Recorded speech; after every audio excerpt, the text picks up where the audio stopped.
All right, good morning. Thank you for subbing for me. If you're watching this, my second COVID shot didn't go so hot, so stick with me. Pardon the hair, nighttime hair. All right, so here we go. So what I want to do is just kind of preface that today is the last day of the micro course, the 10th day of 10 intensive days in art. At the moment, I have a couple students that have hung tight and completed most of the work. Day one was discovery of the self by identifying small artifacts in your personal life that are uniquely you. They could be a common object like a glass or a rusty nail or a McDonald's Happy Meal. But then the story that goes with that basic object could be very deeply personal, or it could just be something that kind of just brushed up against your life that wasn't all that meaningful, but it's still a memory. So it's the objects that you piece together to make you. And then day one's the toughest because kids have to be introspective and reflect on their own personal experiences. Who likes to do that at 17, 18, 19? And then we have day two, which is pencil. Day three, which is working with pen and Sharpie. Day four, which is some artist exploration. We're looking at contemporary artists, anyone in the last 10, 20 years that's created work. So people that are still relevant today, people that are showing in museums and galleries. Day five is optional. Why? Because there's a shortcut that skips you over to the day seven. There wasn't a day six, it's crossed out.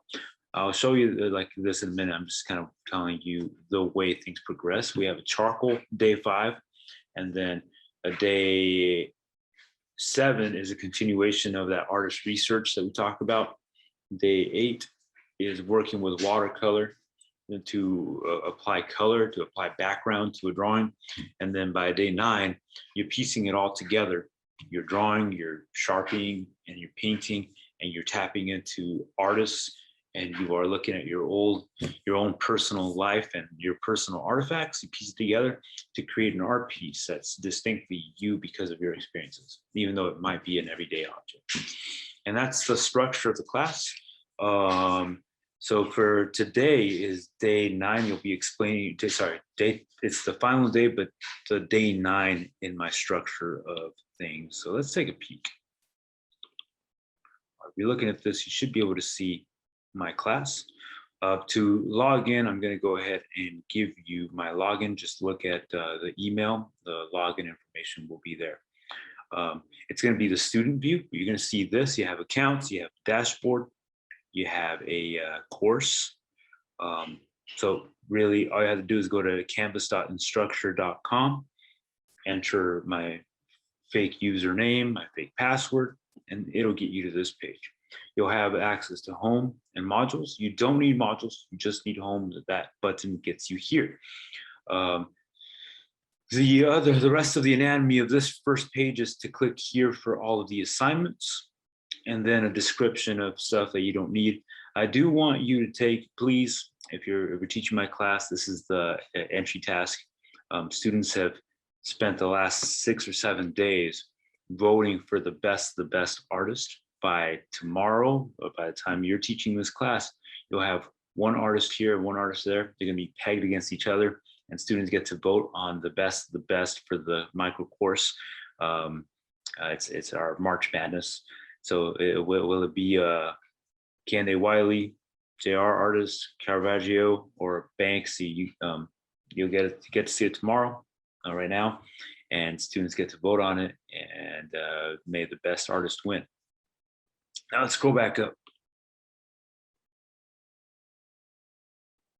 So here's the artboard I was talking about and the progression of days.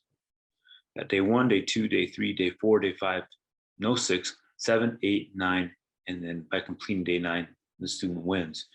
Right here, there's a little fork on the road. They can do the project for day 5 with charcoal, or they could skip it by completing this choice board.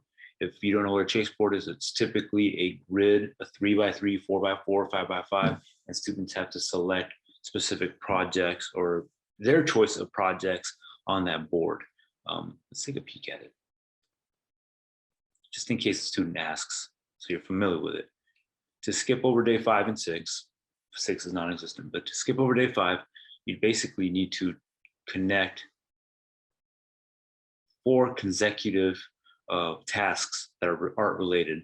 And these art related tasks are anything from drawing something, using you to draw something, or drawing your own hand, drawing your own eyeball from a mirror.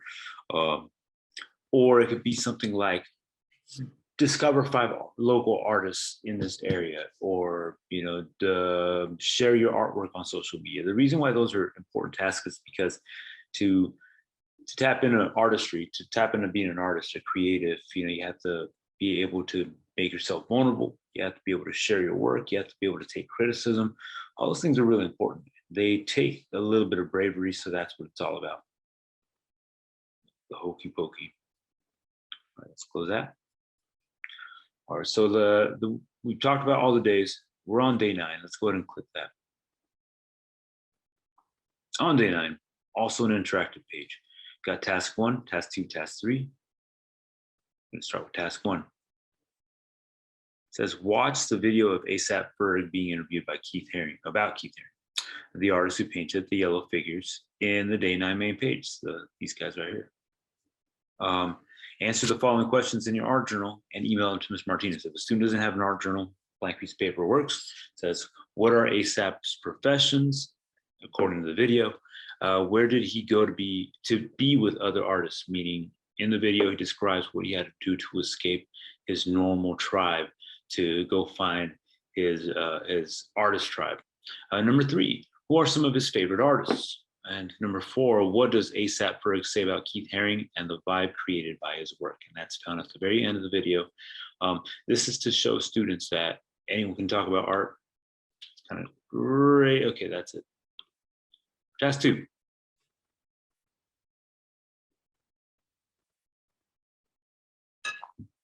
Thumbnail sketch. I'll begin by reflecting on what we've accomplished this micro course. Learn about thumbnail sketches, and we're going to practice thumbnails. And then lastly, draw thumbnails related to your personal artifacts. So here's a little model of what students have accomplished. We just talked about that. Basically the board game. It says, so you get to read this to a student. Oh, they can read it themselves, actually. Just have them read it and then ask questions, clarifying questions. So what's next? Drawing from my own ideas. First step is composition, just thinking about what kind of angles work best, So you got this early photograph and then this photograph. Got this photograph and that photograph.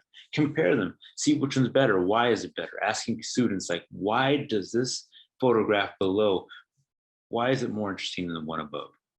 You do that for several pictures.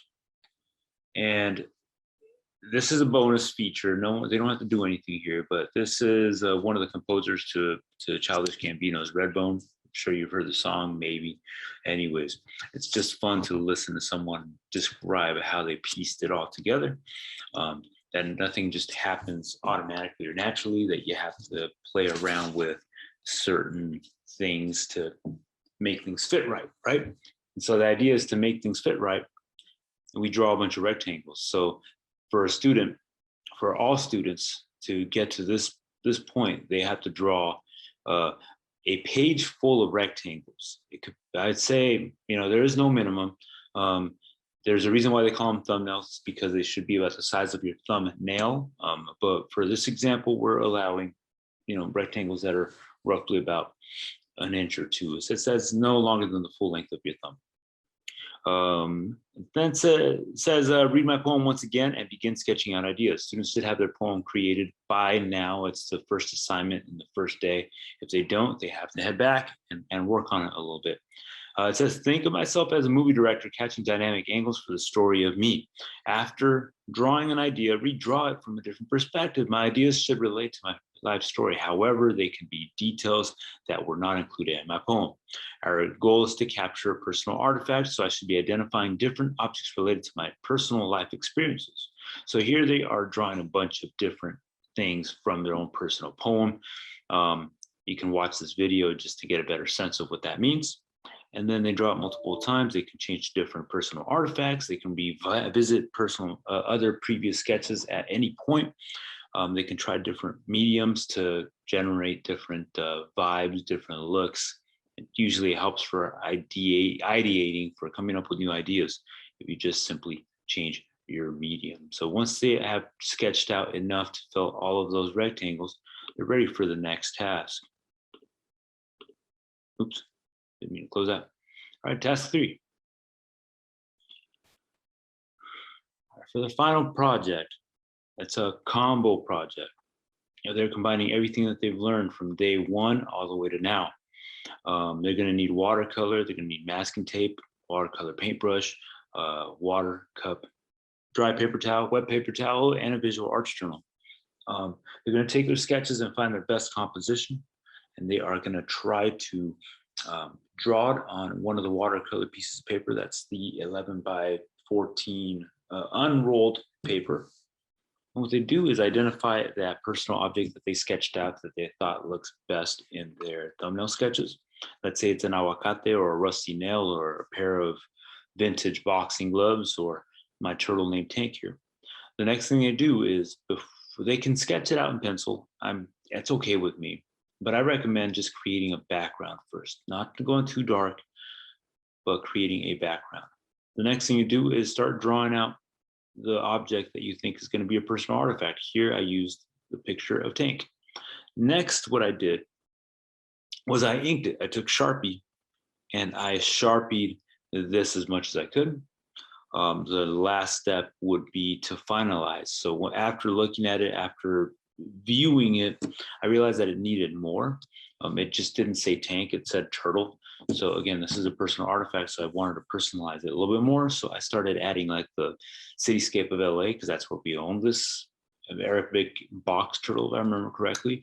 I also drew some palm trees, and then I was almost done, but then I decided that I needed to go back and maybe use up some of the green I still had on my paint palette, and I just did some green on the turtle. It made sense, right? And then I hid a little Los Angeles Dodgers logo on the shell just to finalize it. That's all extra, that's bonus. It's perfectly fine for a student just to draw a personal object and call it good. But if they feel like they want to keep adding to it, they can. What I ask of students to do is to make sure that they are adding some of those textures that they learned by using Sharpie, like cross hatching or hatching. I use scribble marks right there. And they have other techniques under their belt. It's up for them to choose which ones they want to use. Here's a full video of the project, and then they submit the piece. All right, steps are right there. And they submit by sending it to my email or clicking the submit assignment up here. All right, so my email is smartinez@psd1.org. And then students just know that, all right, so that's it. I'm going to record one last little bit, and this is for the students. So you can not play the whole video for them, but just maybe like start from here, just turn the projector on and play the video for them if you can figure out how. All right. Hey, students, I wanted to be there for you today. Just know that if you're watching this, my vaccine didn't go so hot. So anyways, yeah, congratulations. And thank you so much for being here on the 10th and final day. Thank you so much for fighting through and being here regularly. Like I said yesterday, I really wish I could have you for another 7 weeks. If it was normal school year, I'd probably have you for a total of 9 weeks. And, you know, there's a reason for that. I just feel like I'm barely getting to know you, and it's been a pleasure having you in class. So first and foremost, thank you for being my student. I really appreciate you. Secondly, you know, please be patient with our sub. They should know basically the full steps for day 9. Feel free to ask any technical questions or just questions about, you know, how to fulfill the assignment. If you have any further questions, you can email me. I'll have the computer on my lap, and I can even try to Zoom depending on my condition. Yeah, who knows? So anyways, if you don't complete this work by tonight or today, just know that you have all spring break, and you also have into the final quarter next quarter until June, essentially. So please keep fighting forward, and I will make opportunities for you guys to come in after school when I can be available. So just keep checking in on me. I'll let you know. I think the plan is going to be to put up a sign on the door saying what days I'll be available for after school. Sorry, for after lunch. Apologize about that. For after lunch um, help. Okay. Appreciate you guys. Thanks so much. Have a happy spring break and be good. Bye.